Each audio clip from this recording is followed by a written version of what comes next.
So, paano nga ba ma-achieve yung ganong e-ink display na similar lang, okay? Hindi completely similar or parang medyo, medyo hawig nung e-ink display. Okay, punta ko muna sa settings. And then, modes and routines, dito lang yan. Modes and routines. And then, add mode custom. Tapos, ikaw bahala kung saan mo siya gagamitin. So, ako gagamitin ko siya sa reading. So, lalagay ko read. Then, pwede ka pumili ng icons. By the way, yung gamit kong cellphone dito is Samsung Acer 6 4G. Kung gusto nyo yung gantong case, siguro ililink ko na lang dyan or lalagay ko yung yellow basket. So, balik tayo. So, pwede ka pumili ng icons. Yan. Pili ka ito. Ito sa akin. Ayan, kita nyo. Tapos, lagay ko dyan. Pili ako ng kulay. Ito na lang. Gray. Done. Tapos dito, isa-setup mo na siya ngayon. Kumbaga, pag turn on mo ng mode na to, lahat ng sinetup mo, automatically siyang magta-turn on or magta-turn off. So, dito tayo sa stay focus. Ito, ways to avoid distraction. So, nakalagay siya, di ba? Yan. Do not disturb.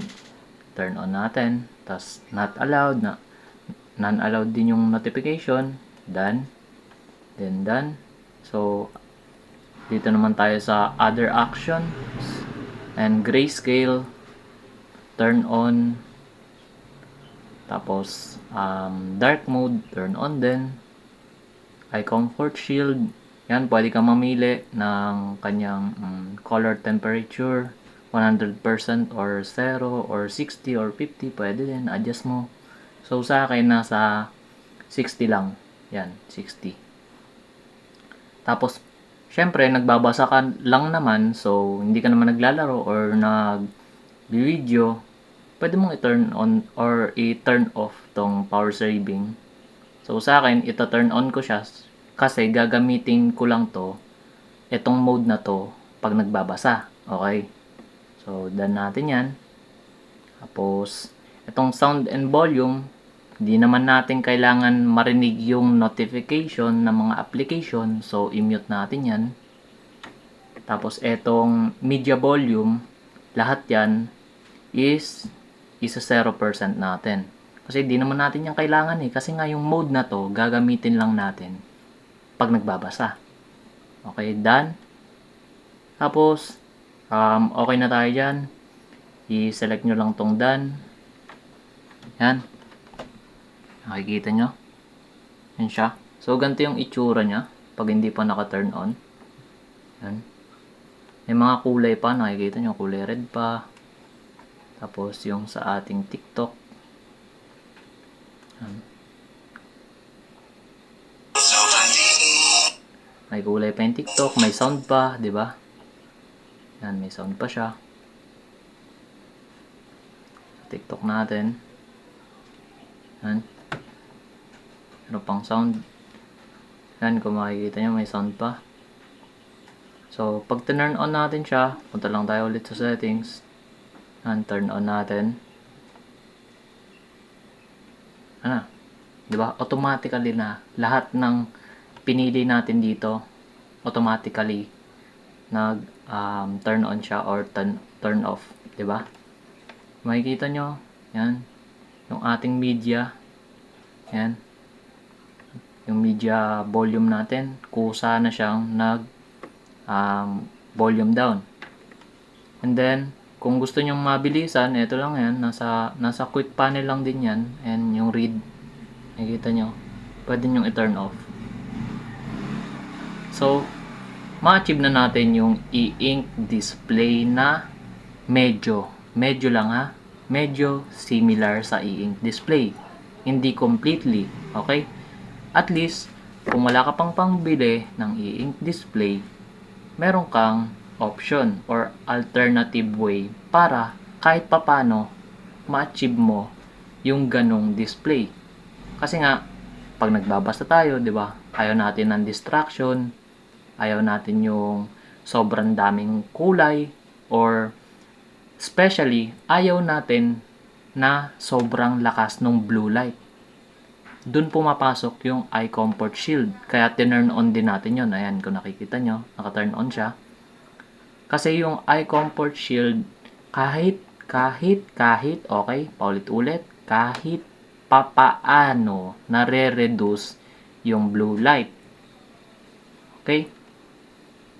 And kung gusto nyo namang ma-achieve yung ganitong icons ng mga app nyo, is, again, Samsung yung gamit ko. So, sa Samsung lang to applicable. Etong shortcut na to, yung alam ko yung Samsung lang yung meron yan, yung modes and routine. Kapag sa ibang cellphone is gagawa na lang siguro tayo ng ibang video doon.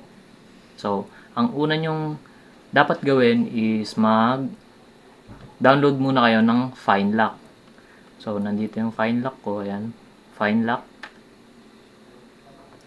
Tapos, pag na-download nyo na yung FineLock, turn on nyo lang. And then, i-download nyo naman tong ThemePark. Yan, ThemePark. Nasa loob din ng FineLock yun. Tapos, madadirect kayo dun sa kanilang APK website kung saan pwede nyo i-download yung ThemePark. So, na-download nyo na. Halimbawa, na-download nyo na yung ThemePark. Then, punta lang kayo sa icon. Ayan, makikita nyo. Ayan, icon. And then, create new. Ayan. So, eto pa yung isa na icon. Tap nyo lang din. And then, so, icon pack lang din to. Icon pack. Punta kayo sa Play Store. So, punta muna tayo sa Play Store. Search nyo lang yung Articons Block. Yan. Articons Block. Yan. Ito siya. Articons Block. Tapos, install nyo lang din. Then, pag na-install nyo na, balik kayo dito sa ThemePark. Select nyo tong icon pack.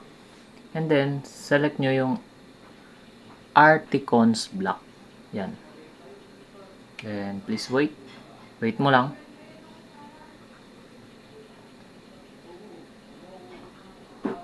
Yan. Tapos, save nyo lang. Yan. Pag na-save nyo na, magiging ganito na yung icon nyo. Yan.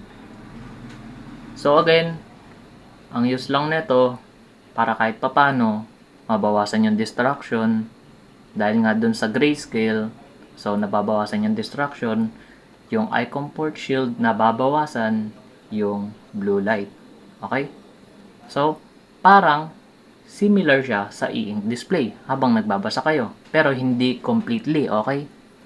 Ibang-iba po yun. Similar lang. Medyo lang ha? Medyo lang. Huwag kayong mag-expect ng too much. So, sa mga hindi nakakaalam kung para saan to, pag nagbabasa po kayo. So, pwede po tayo magbasa sa manga decks ng mga anime or kung ano man yung naiisip nyo na anime, pwede nyo search dito. Yan. Ako yung binabasa ko yung Hajime no Ippo. Yan. So, pakita ko sa inyo kung ano yung itsura. Yan. Pili tayo sa chapter. Yan. Ganyan yung itsura niya. Diba? So, pakita ko naman sa inyo kapag hindi naka-turn on. Turn off natin. Yan. Makikita nyo, mas maliwanag siya. Diba? Mas may blue light. What if naka brightness pa kayo? Diba? Mas maliwanag. O, pakita ko sa inyo kung ano yung difference nya. Yan. Naka-turn on, naka-turn off. Papakita ko sa inyo yung difference. So, eto yung naka-turn off. Yung sinetup natin kanina. Ito-turn on natin ngayon. Hand modes. Pipili nyo lang kayo. Read. Diba? Kahit pa paano, nabawasan. Diba? So, kung gusto nyo naman is malakas yung eye comfort shield. Yan. Pwede lakasan yan. Nakita nyo? Pwede lakasan. So, hindi ka naman nagbabasa, di ba, ng ganyang kalakas yung brightness. Di ba? I-balance mo lang din. So, ako mga nasa dito lang siguro pag nagbabasa ako. Yan. Di ba? Kahit pa paano, similar siya, di ba? May option ka kung wala ka pang pambili. Okay? Yun yung ating goal doon. Kung wala ka pang pambili, gamitin mo muna itong mga option na to. Okay? Mga features na to kasi gumagana naman talaga siya. And nire-recommend din siya nung mga gumawa na itong cellphone na to.